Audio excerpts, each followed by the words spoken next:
जय श्री गणेश दोस्तों। हमारी आज की कहानी है नौकरानी का सच। घर में मैं और मेरे ससुर ही रहा करते थे और एक नौकरानी थी जो मेरे साथ ही सोती थी। जब मैं सुबह उठती तो मेरे पेट पर काली स्याही का निशान होता था।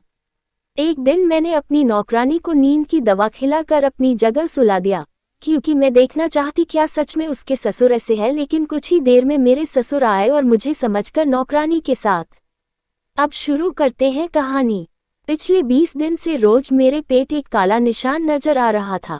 ये कुछ स्याही जैसा दिखाई दे रहा था और इस निशान से मैं बहुत परेशान हो गई थी।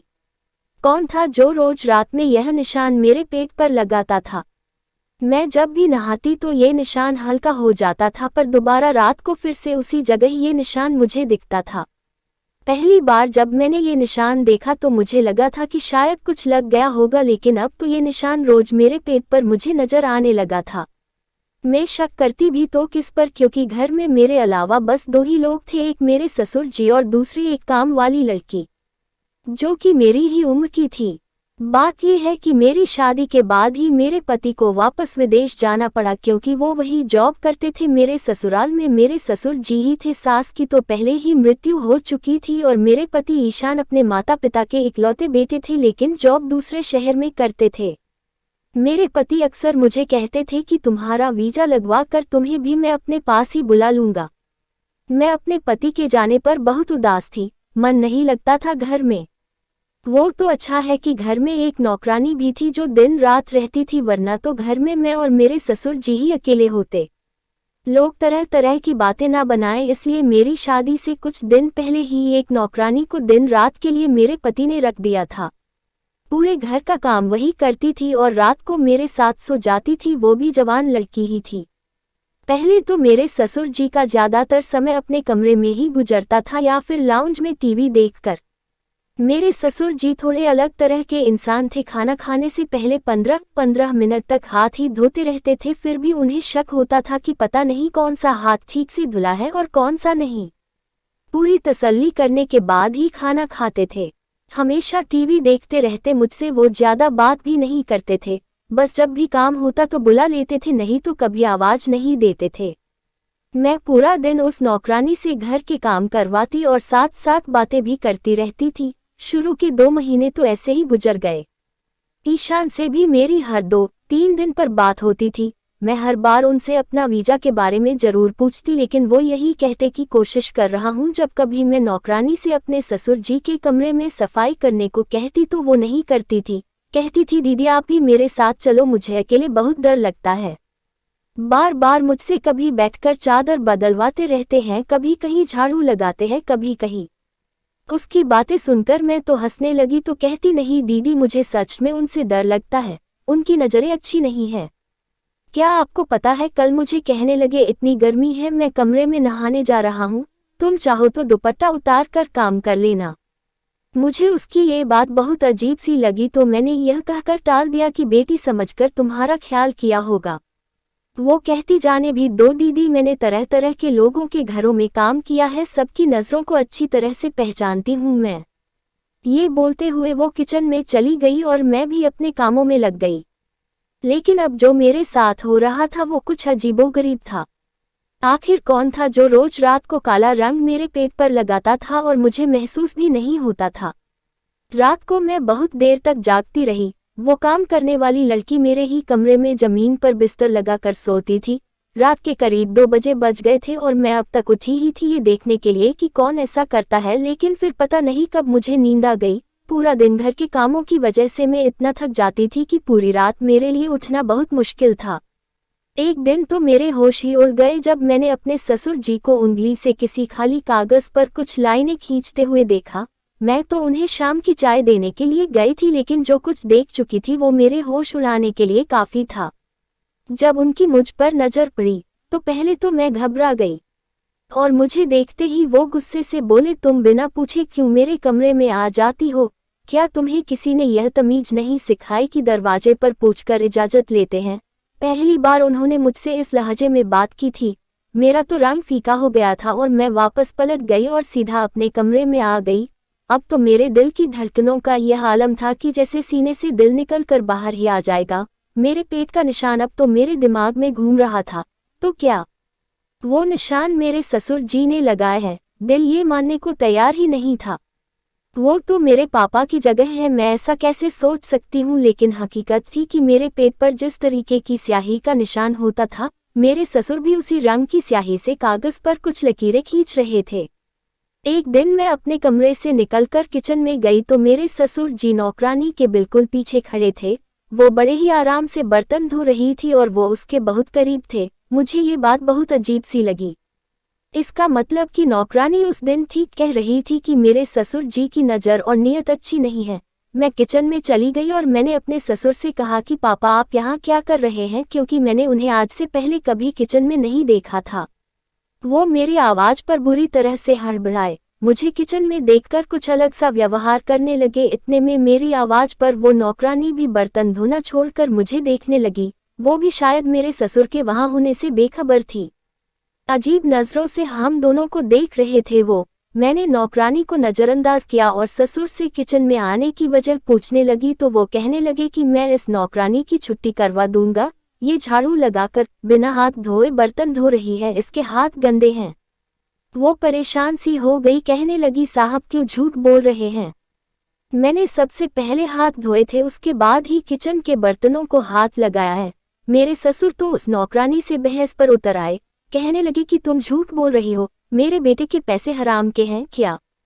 तुम्हें तनख्वाह भी दूं और तुम झाड़ू वाले हाथों से बर्तन धोती हो? यह तो मैंने देख लिया था, वरना ना जाने तुम कब से गंदे बर्तनों में ही हमें खाना दे रही हो। मैंने अपने ससुर से बहुत कहा कि आप यहाँ से चले जाए, मैं खुद नौकरानी से बात कर लूंगी, लेकिन वो मुझ पर भी गुस्सा करने लगे। कहने लगे तुम्हारी ही नरमी का नतीजा है, वरना मैं इस लड़की को 2 दिन में सीधा कर दूं। मेरा बेटा परदेश में ना जाने कैसे कैसे अपना गुजारा करके घर पर पैसे भेजता है और यह लड़की मुझे गंदे बर्तन में खाना देती है। आज से तुम ही मेरे बर्तन धो के मुझे खाना दोगी। उस पर चिल्लाते हुए आगे निकल गए। लड़की तो रोने लगी, कहने लगी मुझे यहाँ काम नहीं करना, पैसे लेते हैं तो अपनी मेहनत के लेते हैं, हमने अपनी इज्जत नहीं बेच रखी है जो यह साहब मुझे इतनी बातें सुना रहे हैं। वो भी गुस्से से नौकरी छोड़ने को तैयार बैठी थी। मैंने उसे अपने गले लगाकर चुप करवाया। मैं ससुर जी के साथ अकेली नहीं रहना चाहती थी, मुझे यह हौसला था कि एक औरत मेरे साथ रहती है। अभी तो मैं एक परेशानी से निकल नहीं पाई थी कि मेरे पेट पर काली स्याही के निशान आता कहाँ से है। एक नौकरानी के कमरे में होते हुए कैसे मेरे ससुर जी मेरे कमरे में आ सकते हैं? मैंने नौकरानी से कहा कि तुम बर्तनों को हाथ नहीं लगाना, मैं खुद धो दूंगी, लेकिन तुम काम छोड़कर मत जाओ। मैंने बड़ी मुश्किल से नौकरानी को राजी करके किचन से बाहर निकाला। तभी लॉन में मेरे ससुर मेरे पति से फोन पर बहस कर रहे थे कि वो नौकरानी को घर से निकाल दे, लेकिन मैं भी सोच चुकी थी कि ईशान से साफ कह दूंगी कि नौकरानी को मैं कभी नहीं निकालूंगी। अब तो मैं बिल्कुल भी अकेले रहने के हक में नहीं थी। मैंने ईशान से भी कह दिया कि अगर नौकरानी चली गई तो मैं भी अपने मायके चली जाऊंगी। पापा को बर्तनों से तकलीफ है तो मैं खुद धो दूंगी। मेरे पति ने अपने पापा को ना जाने कैसे समझाया, क्योंकि अब वह बहस नहीं कर रहे थे। मैं खुद बर्तन धोने लगी। मैं खाना ससुर के सामने खुद रख देती थी। अभी मैं कुछ देर आराम के लिए अपने कमरे में जाने लगी तो वो मुझसे कहने लगे कि आज के बाद मुझे यह नौकरानी मेरे कमरे में नजर न आए। आज के बाद मेरे कमरे की सफाई का ख्याल तुम रखोगी। यह सुनकर मैंने सर हिला दिया। मैंने सोचा कि अभी सब गुस्से में है, 2-4 दिन काम कर देती हूँ फिर खुद ही ठीक हो जाएंगे, लेकिन मुझे क्या पता था कि उनका मुझे अपने कमरे में बुलाने का मकसद क्या था।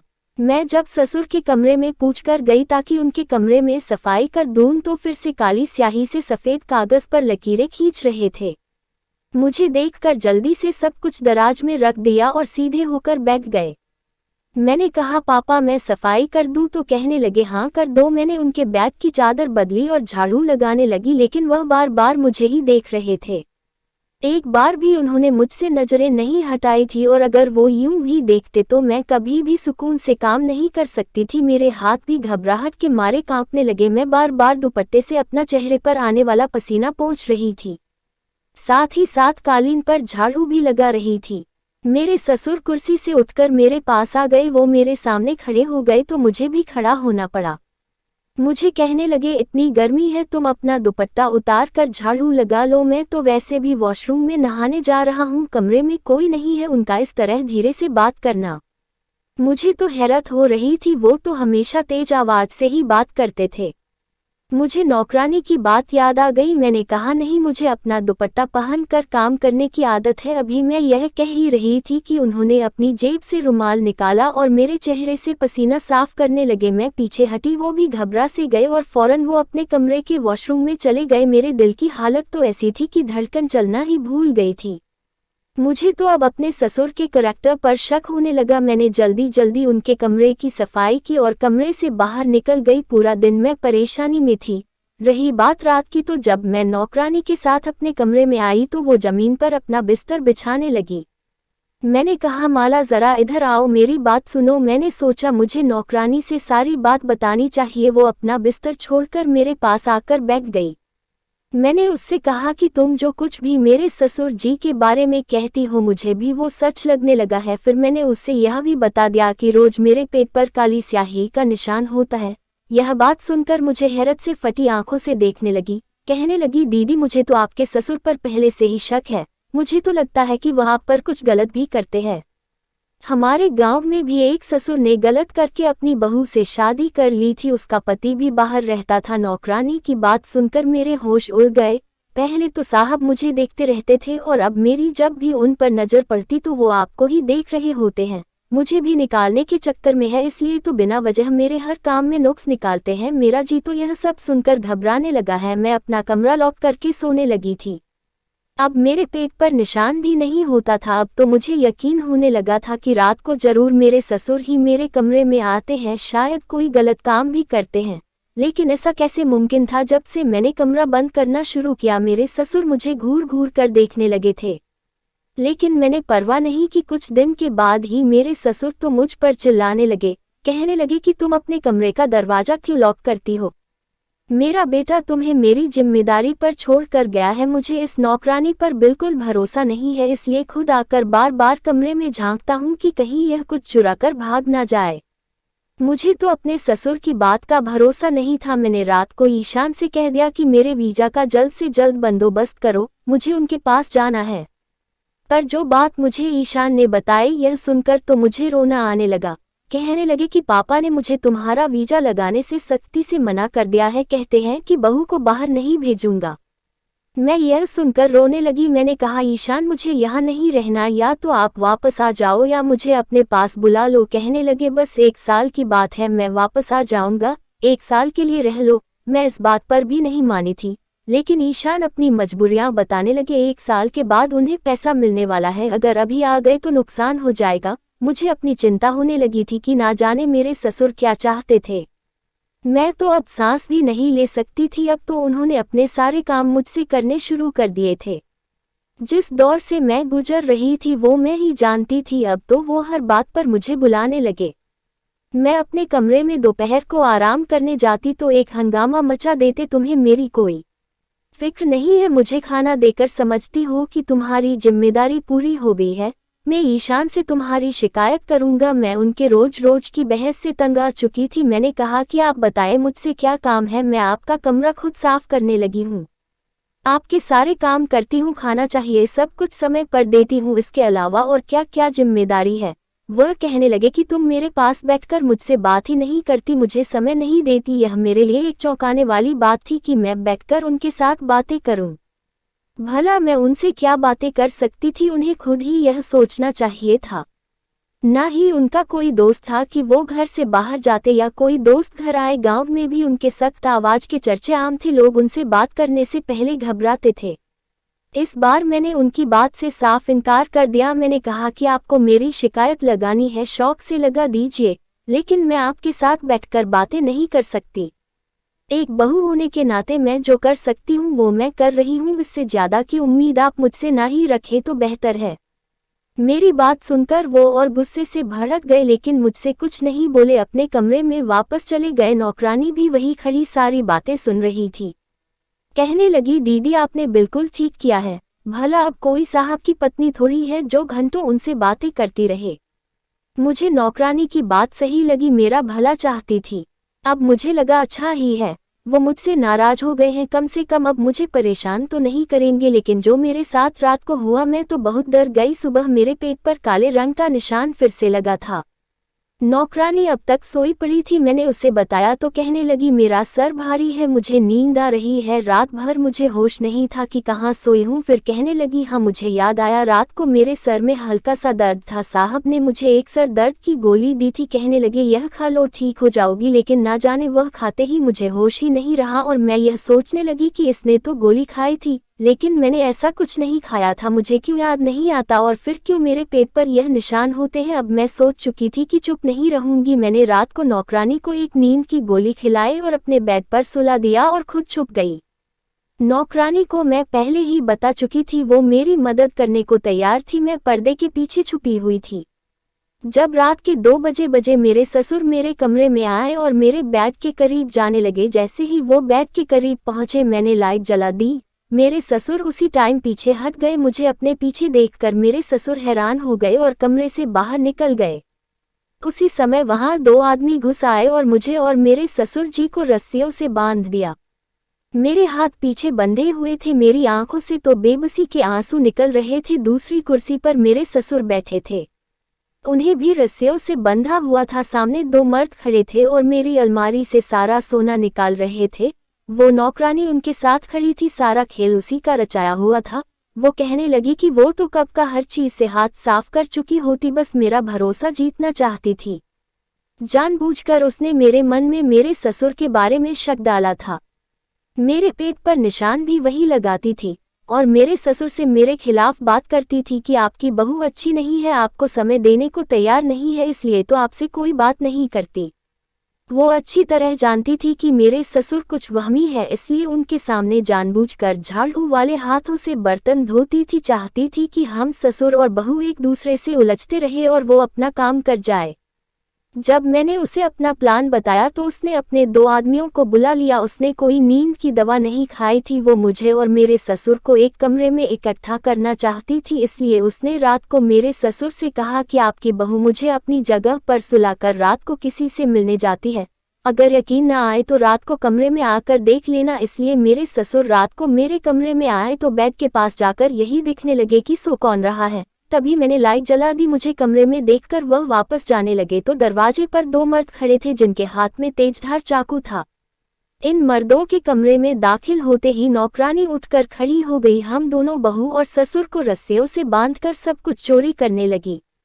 अचानक से हुआ ये कि उसी रात ईशान वापस आ गए। हमें सरप्राइज देना चाहते थे, लेकिन जैसे ही घर पहुंचे घर का मेन गेट खुला था तो वह घबरा से गए। जब अंदर आए तो मर्दों की आवाजें सुनकर समझ गए कि कोई चोर घर में घुस आए हैं। उन्होंने ससुर के कमरे में जाकर पुलिस को फोन कर दिया। पुलिस घर पहुंच गई और हम बाल बाल बच गए। मैंने ईशान को दूसरे शहर जाने से सख्ती से मना कर दिया कि हम कम पर गुजारा कर लेंगे, लेकिन किसी नौकर को दिन रात अपने घर नहीं रखेंगे, वह घर के भेदी होते हैं और फिर जब मौका मिलता है अपना काम कर जाते हैं। शादी को 5 साल गुजर गए हैं, अब मेरे 2 बच्चे भी हैं, लेकिन मैं घर के सारे काम खुद करती हूँ। नौकरानी के लिए अगर मेरा पति कह भी दे तो मैं साफ इनकार कर देती हूँ। आपको कहानी कैसी लगी हमें कमेंट कर जरूर बताएं। अगर अच्छी लगे तो वीडियो को लाइक शेयर और चैनल को सब्सक्राइब जरूर कर दीजिएगा। धन्यवाद दोस्तों।